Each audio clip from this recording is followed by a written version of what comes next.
মানবতা বিরোধী অপরাধে দণ্ডিত শেখ হাসিনাকে আর রাখতে চায় না ভারত। জুলাই গণ অভ্যুত্থানে সংগঠিত অপরাধের মামলায় হাসিনার মৃত্যুদণ্ডের পূর্ণাঙ্গ রায় প্রকাশের পর নড়ে চড়ে বসেছে ভারত সরকার। গঠনমূলকভাবে বাংলাদেশের সঙ্গে যোগাযোগ চালিয়ে যাওয়ার কথা বলেছে দেশটির পররাষ্ট্র মন্ত্রণালয়। হাসিনাকে ফেরত পাঠানোর বিষয়ে ঢাকার অনুরোধ পর্যালোচনা করা হচ্ছে বলে জানিয়েছে দেশটির পররাষ্ট্র মন্ত্রণালয়ের মুখপাত্র রণধীর জয়সওয়াল। ব্রিটিশ বার্তা সংস্থা রয়টার্সের এক প্রতিবেদনে জানানো হয়েছে, বুধবার সংবাদ ব্রিফিংয়ে রণধীর জয়সওয়াল মৃত্যুদণ্ডপ্রাপ্ত হাসিনাকে ফেরত পাঠানোর চিঠি পাওয়ার কথা স্বীকার করেছেন। জয়সওয়াল বলেছেন, শেখ হাসিনাকে ফেরত পাঠাতে বাংলাদেশ থেকে নতুন একটি অনুরোধ এসেছে। আন্তর্জাতিক অপরাধ ট্রাইব্যুনালে তাকে মৃত্যুদণ্ড দেওয়ার পর এই অনুরোধ পাঠানো হয়েছে। 2024 সালের আগস্ট থেকে ভারতে অবস্থান করছেন হাসিনা।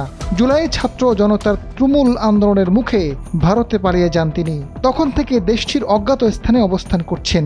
তাকে 2 দফায় ফেরত চেয়ে চিঠি দিয়েছে বাংলাদেশ।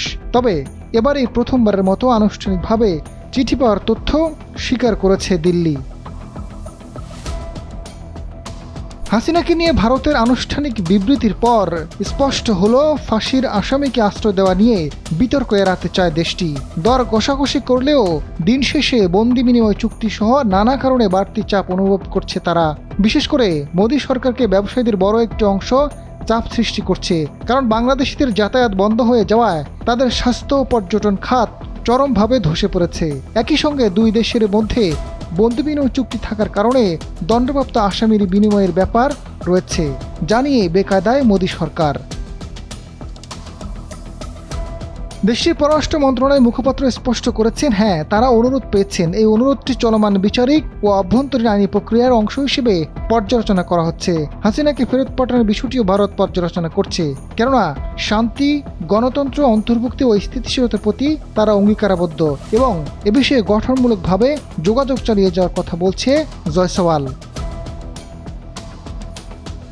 এদিকে গত 18 নভেম্বর বাংলাদেশের জাতীয় নিরাপত্তা উপদেষ্টা খলিলুর রহমান ভারতের জাতীয় নিরাপত্তা উপদেষ্টা অজিত দোভালের সঙ্গে একান্ত সাক্ষাৎ করেছেন। ধারণা করা হচ্ছে শেখ হাসিনাকে অন্যত্র সরিয়ে নেওয়ার কিংবা বাংলাদেশে ফেরত পাঠানোর ইঙ্গিত এসেছে ভারতের পক্ষ থেকে। আজাদ ফারুক, সময়ের আলো।